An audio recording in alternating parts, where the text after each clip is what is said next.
"He hasn't moved in 3 days, Lieutenant. Not for food, not for water, and he sure as hell hasn't moved for me." Sergeant Tobias Reyes spoke without turning his head, his eyes fixed on the chain-link enclosure 20 feet away, where a 70-pound Belgian Malinois sat in perfect, motionless watch inside an empty concrete kennel.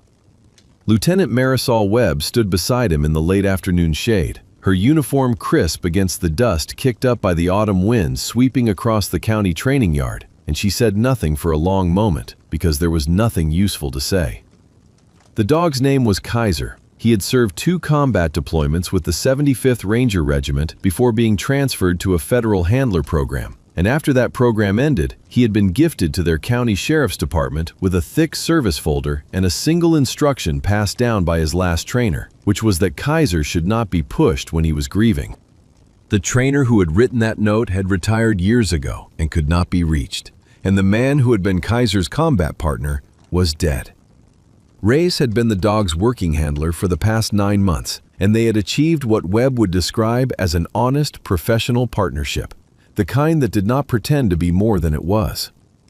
Then, on Monday morning, Kaiser had walked into the empty memorial kennel at the back of the training yard, the one that the county had built 6 years ago in honor of a fallen canine from another department, and he had refused to leave.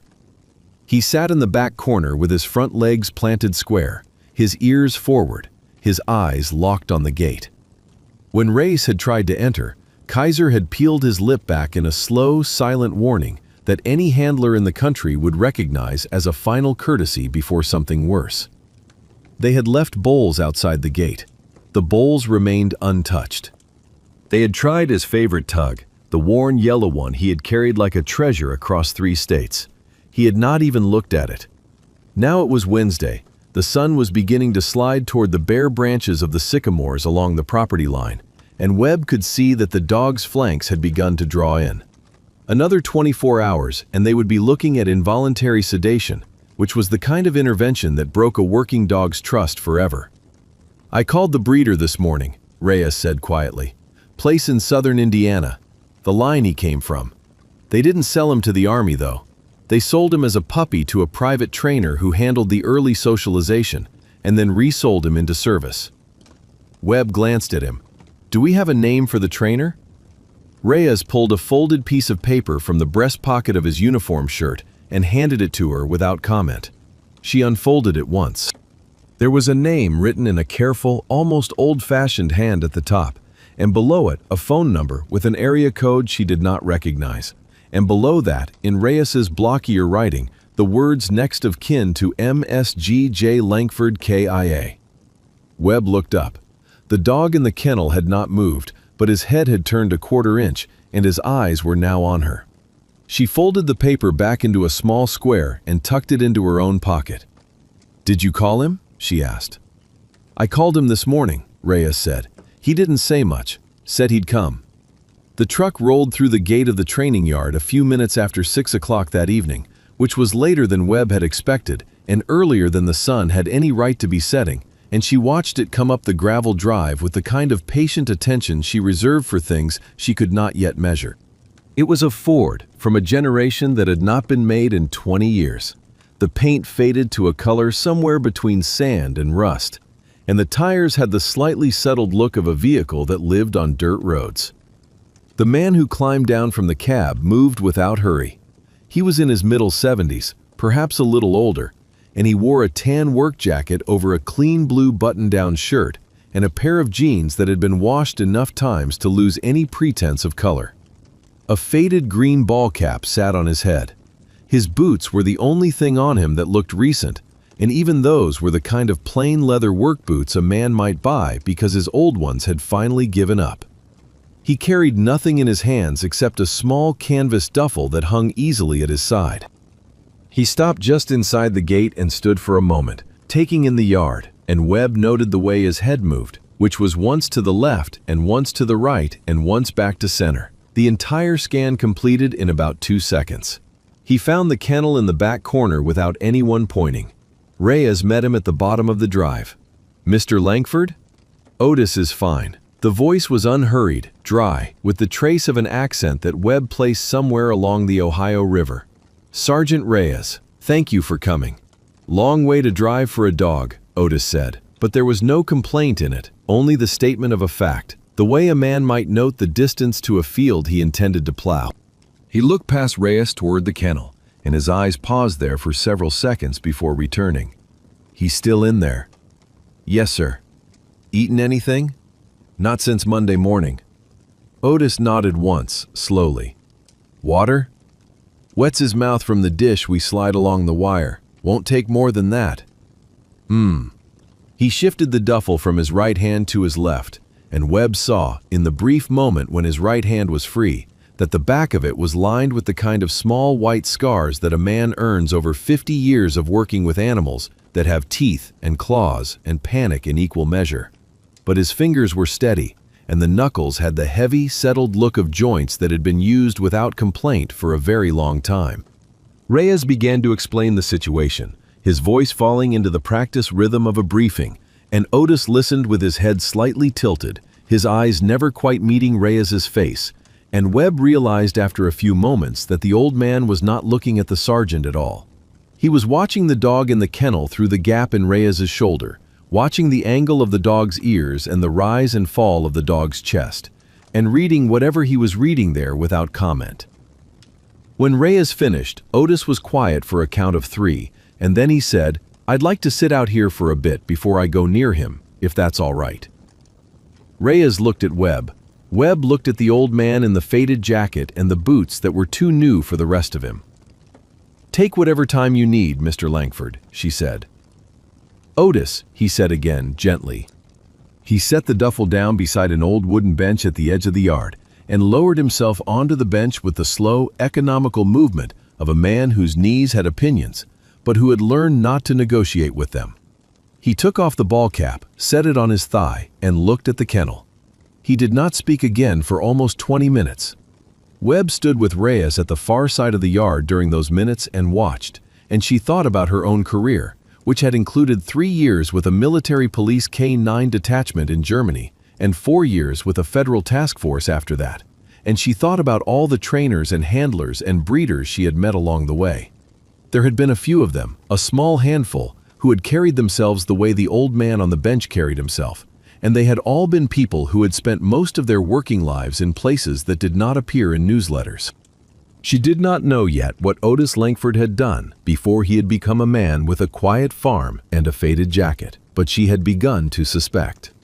The dog had not moved in the kennel, but Webb noticed that his ears, which had been forward and hard for 3 days, had drifted very slightly to the side. They were no longer entirely focused on the gate. They were tracking something else, something behind them, something at the edge of his hearing, and Webb did not need to look to know that the something was the breathing of the old man on the bench. After 20 minutes, Otis stood up, picked up his duffel, and walked toward the kennel at the same unhurried pace with which he had crossed the yard. He stopped about 10 feet from the gate. He spoke without raising his voice. "Kaiser." The dog's head came around. Not a snap of the head, the way it would have come around for Reyes, but a slow, deliberate turn, the way a head turns when a name has been said in a voice the head has not heard in a long time. The dog's eyes found the old man. Then the dog did something that no one in the yard had seen him do in 3 days. He stood up. He did not approach the gate. He did not bark.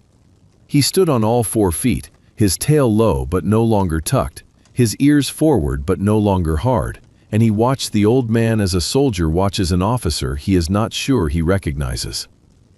Otis took 1 step closer. He spoke again, and this time he spoke in a language Webb had not been expecting, although the moment she heard it she understood. It was Dutch.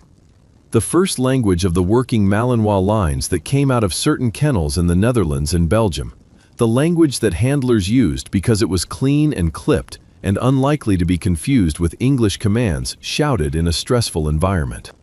The word he used was a soft one, a word that asked rather than ordered, and Webb did not know the precise meaning, but she knew the shape of it. The dog answered with his entire body. His tail lifted. His ears came up the rest of the way. A small, almost inaudible sound came from the back of his throat, the kind of sound that a dog makes when he is trying very hard not to make a sound. Otis took another step. He had reached the gate. He set the duffel down carefully outside the chain link. He did not unlatch the gate yet. He stood with his hands resting easy at his sides, his weight settled, his breathing slow and visible in the cooling air, and he simply let the dog look at him. Webb realized she was holding her breath. She made herself release it. Reyes, beside her, had not moved. After perhaps a full minute, the dog did something that brought a small noise from Reyes's throat. He walked. He walked 4 short steps from the back corner of the kennel toward the front, and then he stopped and he sat. Otis nodded as if some long conversation had reached a point of agreement. He unlatched the gate. He did not throw it open. He swung it inward 6 inches, paused, swung it the rest of the way. The dog did not move from his sit. Otis stepped inside. He did not approach the dog. He moved past him, gently, the way a man moves past a sleeping child, and he walked to the back wall of the kennel where the dog had been guarding. He turned. He looked at Reyes and at Webb through the open gate, and his face for the first time showed something other than its weathered patience. There was a softness in it now, and a grief. Then he lowered himself down.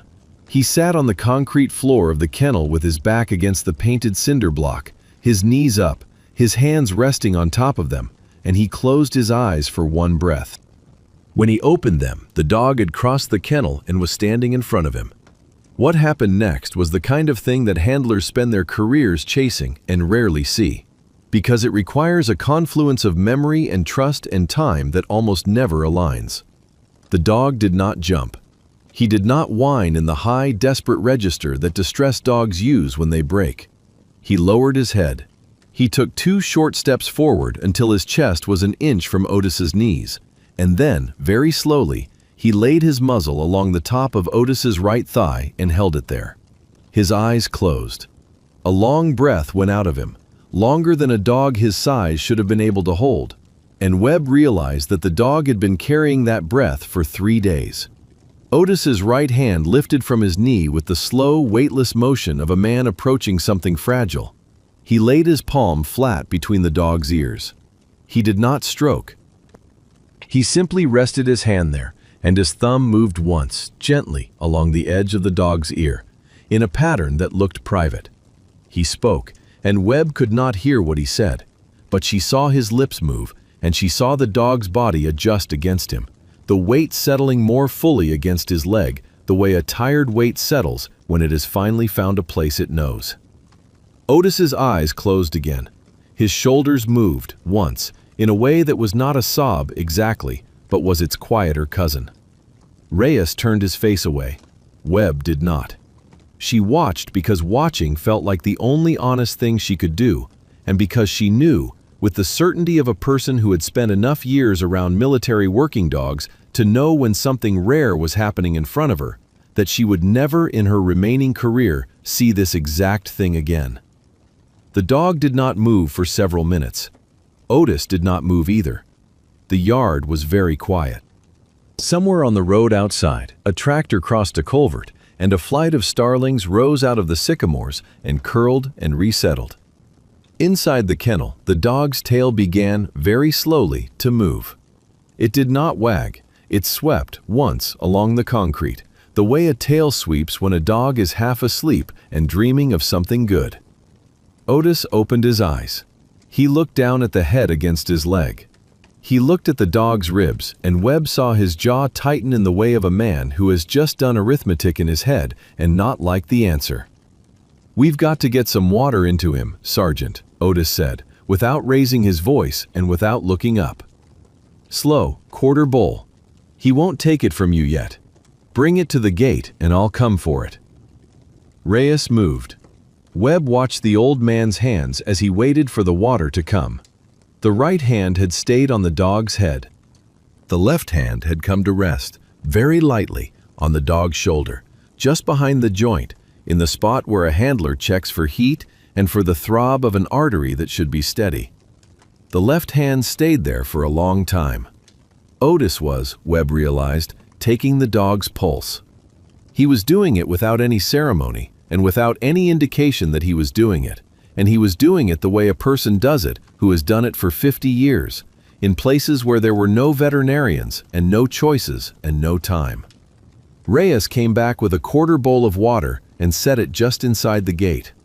Otis murmured something to the dog and stood, slowly, the dog rising with him as if the two of them had agreed to it. Otis fetched the bowl. He carried it back to the corner. He set it down. He sat back down beside it, and the dog drank. He drank carefully at first, the way a dog drinks when his stomach has forgotten the shape of water, and then he drank more, and Otis stopped him with a hand under his chin halfway through the quarter bowl. "Easy, easy, brother. We'll bring you the rest in a few minutes." The word brother in the old man's mouth did not sound like a word he had reached for. It sounded like a word he had been using for a long time. Webb felt Reyes shift beside her, and she put a hand lightly on his elbow, which was her way of telling him to stay where he was. Otis ran his palm down the dog's back, over the shoulders, along the flanks, down the haunches, the practiced check of a man surveying a long catalog of small injuries and accumulated history. He paused at the dog's left hip and pressed gently with 2 fingers. The dog did not flinch, but his ear flicked. Otis nodded to himself. He stood again, eased out of the kennel, latched the gate behind him with the dog still inside, and walked back over to the bench.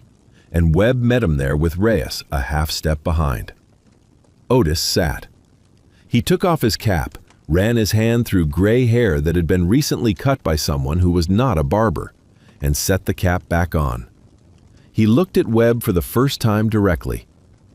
"I'm going to need to take him home with me, Lieutenant, if that's all right by you."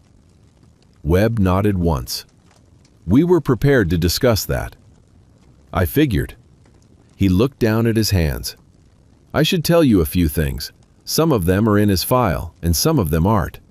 The ones that aren't, my son would have wanted you to know, so I'll say them."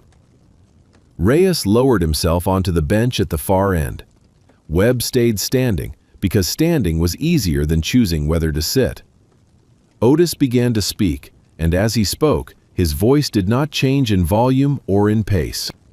He spoke the way a man speaks when he has rehearsed the words enough times in his own kitchen that he no longer has to feel them on the way out. "I raised that dog," he said. "I bought him out of a litter in Skingdal, in the Netherlands, when he was 7 weeks old. His mother was a working dog out of a line I'd been watching for about a decade. I've been training military dogs for 46 years, mostly for the Department of Defense, some for our friends across the water. I retired off paper in 2011, but a few of the program managers used to call me on the side for foundation work, the early imprinting, before the dogs ever saw a base. Kaiser was one of those. I had him from 7 weeks to 9 months on my place outside Boonville. I weaned him onto the bite work. I weaned him onto the search work. I taught him his first 3 languages of commands. When he was ready, I drove him up to Lackland and turned him over to the program. That was in the summer of 2017. He paused. He looked at the kennel. The dog inside had laid down, his head on his paws, watching the bench. "My son's name was Jesse," Otis said. "He was a ranger out of 3rd Battalion.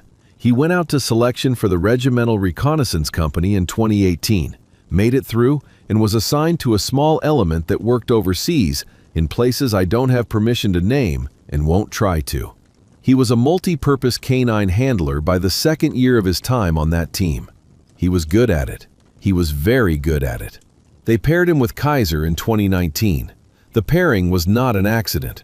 The program manager called me about a year before it happened because Jesse was coming up in the queue, and he asked me whether I'd consider it a conflict of interest if my son were assigned to a dog I had foundation trained. I told him I would not. I told him that the dog I had raised was the dog I would have wanted any of my children to work with because he was the steadiest puppy I had ever put through my place, and because he had a quality of attention I had only seen twice before in my career. The program manager thanked me and said he had only asked as a courtesy. Jesse and Kaiser went out together at the start of 2020. They did 3 rotations. He swallowed. Kaiser saved my son's life 4 times that I know of. There were probably others. The 4th time was the last time. They were on a compound clear in a country I will not name, and there was a man waiting in a back room with a vest on. Kaiser hit him before he could close the trigger. My son was the first man through the door behind the dog. The vest went off anyway. Kaiser was thrown against the far wall and broke his left hip and 3 ribs, and he was deaf in his right ear for a month. My son was killed instantly. The men on the team got Kaiser back to the surgeons, and the surgeons put him together. He went home with the team. He stayed with them for the remainder of their deployment, sleeping at the foot of an empty cot. He came back to the United States in late 22. The program tried to retire him to me, and I told them I couldn't have him then because my wife was dying, and I didn't have it in me to take on a dog that was grieving the same loss I was grieving. The program kept him for another year. Then they routed him through your sheriff's department because Sergeant Reyes here came up at the top of a very short list of handlers the program trusted with a dog like this. Reyes did not look up from his hands. Otis did not seem to expect him to. He's been here 9 months. He's been good for you, Sergeant. I read the reports the program sent me. You did right by him. I want you to know that I know that. Reyes's throat moved. He still did not look up. Otis turned back to Webb. I don't know who built that kennel back there, or why, but somebody put something in it that smelled like the place we both came from. Maybe the concrete itself, maybe the way the wire was strung, maybe just the angle of the sun off the back wall in the afternoon, which I'll tell you matches the angle off the back wall of my barn within about 2 degrees. Dogs don't read the world the way we do. They read it through their nose and their ears and the shape of the air. He sat down in there because something in there told him he was home, and he was waiting for the rest of home to show up. He stopped speaking. He looked at his hands. He waited a long time, he said, quieter. I'm sorry I made him wait. Webb did not trust her voice yet, so she did not use it. She sat down on the bench next to him instead, which was a thing she would not have predicted herself doing, and they sat together for a while looking at the kennel. The dog inside had closed his eyes. His sides moved with the deep, regular rhythm of a working animal who had decided, for the first time in a measurable while, to actually sleep. Reyes finally raised his head. He cleared his throat. Mr. Langford. Otis. Otis, I want to ask you something, and I want you to tell me the truth, even if it isn't a comfortable truth. Otis nodded. Did I miss it? The old man considered the question for a long time. He did not answer quickly, and Webb appreciated him for that. No, son, he said at last. You did not miss it. There was nothing to miss. He didn't grieve in front of you because he had not decided to grieve yet. He was working. Working dogs put grief in a box and put the box on a shelf, and they keep the box there as long as they have a job. He had a job with you. He took it seriously. When the box came down off the shelf, it came down all at once, and it came down because something in this yard told him it was safe to let it down. That is not a failure on your part. That is the opposite of one. Reyes nodded. His jaw worked. He nodded again. Webb watched the side of his face and saw, very briefly, the young man Reyes had been before he had become a sergeant, and she let him have his moment without looking at him directly. Otis reached into the inside pocket of his jacket and brought out a small object wrapped in a square of clean blue cloth. He unwrapped it on his knee. It was a worn green collar of nylon webbing, not military issue, the kind of training collar that a foundation trainer puts on a young dog when the dog is still learning the difference between a collar and a leash. There were marks on it from years of small teeth. Otis looked at it for a moment and then folded the cloth back over it and tucked it away. I'll put this back on him before we drive home, he said. It still fits, last time I checked. Reyes asked in a voice that had steadied. What's home look like for him, Otis? Otis smiled, the first smile of the afternoon, a small one, mostly in the corners of his eyes. 40 acres outside Boonville, 3 other dogs, all older than him, none of them working. A creek down the back fence line that runs about 4 months of the year. A barn with a wood floor that he liked to sleep on when he was little. A widow named Doris who lives down the road and brings biscuits she shouldn't be bringing. And a chair on the porch with a cushion on it that hasn't had anyone in it for 3 years. He stopped. There's room for him there. There always was. I just needed time to make it ready. Webb nodded. We'll process the transfer tonight. I'd be obliged. Reyes went to the office to start the paperwork, which Webb suspected he wanted to do partly because the paperwork was necessary, and partly because the paperwork would give him somewhere to put his hands while his face finished settling. Webb stayed on the bench with Otis.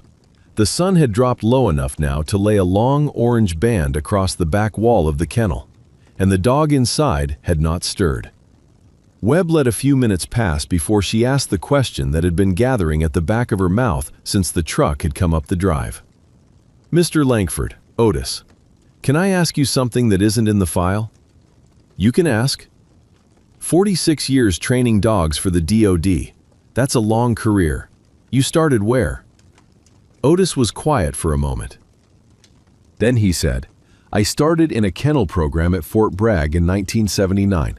I was 20 years old. I had been a country boy with a hunting dog and no plan, and a recruiter told me they were looking for handlers, and I told him I'd never been a soldier, and he told me they would teach me to be one if I could teach a dog to do what I told him. So they did. I served 8 years in uniform, mostly with units I'm not going to be specific about, in places that mostly weren't on the news. I came out as a senior NCO and started consulting on the program development side. I did that for 38 years, on and off. I worked with our service dog programs and a couple of foreign equivalents. I helped write the foundation curriculum that's still in use, in a modified form, at 3 of the biggest training centers in the country. I'm a footnote in a textbook somewhere. That's the long version. The short version is that I'm a man who has spent his life teaching young animals to do hard work and trying to bring them home in one piece when they were done. I haven't always managed it. I managed it more often than not. Webb nodded slowly. Did you know my last commander, Colonel Margaret Holt? Otis looked at her, and for the first time something close to amusement came into his eyes. I knew Maggie when she was a captain. I knew her father better. She's still doing that thing where she takes her coffee black and pretends she likes it? Yes, sir, she does. Tell her Otis says hello when you next have occasion. I will. They sat in silence for a while longer. The starlings made another pass over the sycamores. Inside the office, the lights came on, and the warm yellow of the windows joined the orange of the kennel wall to make the yard, briefly, look like a painting somebody had done from memory of a better afternoon. Otis stood, finally, slowly, the way he had been standing all evening, and he picked up his duffel. I'll be a few more minutes with him before we drive, he said. I'd like to walk him out on a lead, if you don't mind. He needs to walk out of that kennel on his own 4 feet, not be carried. It matters. It matters, Webb agreed. Take your time. He took his time. He went back to the kennel and let himself in, and the dog rose to meet him without hesitation now, and Otis knelt down and replaced the heavy-duty service collar with the worn green one from the blue cloth. He clipped a plain leather lead to it. He stood. He spoke to the dog in Dutch again, the same soft word, and the dog walked beside him to the gate, through the gate, into the yard. They did one slow lap of the perimeter together. Kaiser did not pull. He did not lag. He walked with his head at the old man's knee, his ears tracking the sounds of the evening, his tail held in the easy, low carriage of a dog who is on duty in a place he understands and is not afraid of. They passed the bench where Webb still sat. The dog glanced at her, and she felt the weight of his recognition, the brief professional nod of an animal who had decided that she was not a threat and might possibly be a friend in time. They walked on. By the time they completed the lap, Reyes had come out of the office with a manila folder under his arm and a thermos in his other hand, and he handed both to Otis without much in the way of words. Otis took them and thanked him.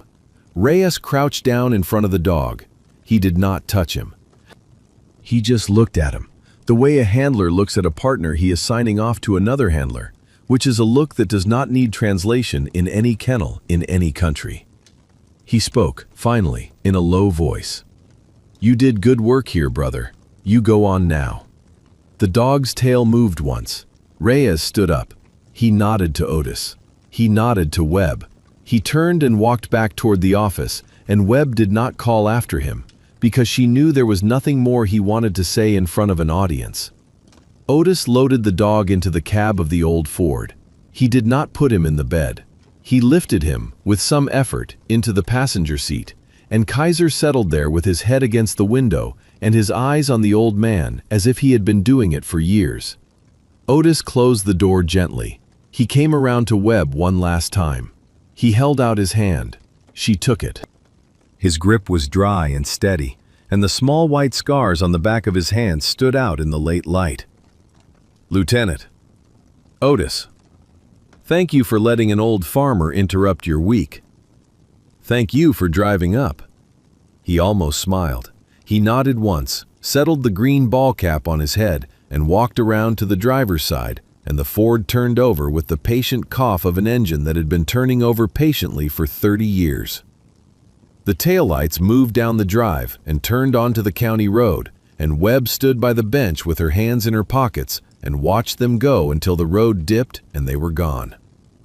The kennel at the back of the yard sat empty for the first time in 3 days. The wind moved through it once, lifted a single dry leaf off the concrete, and let it fall again. Webb stood there for a long while in the dimming light, thinking about her own father, who had also raised dogs, and about the long, quiet labor of men and women whose work would never be written down in the form it deserved, and about the way that grief, when it finally arrives, sometimes arrives in the shape of a familiar pair of hands, and she let herself feel each of those things in turn. And then she walked back to the office to help Reyes finish the paperwork, and to put on a fresh pot of coffee for the both of them, because the night was going to be long, and because some things deserved to be honored, and because the lights of the old Ford were already a mile down the road by then, carrying a dog home to a porch with an empty chair on it, and a man home to a porch that was empty no longer.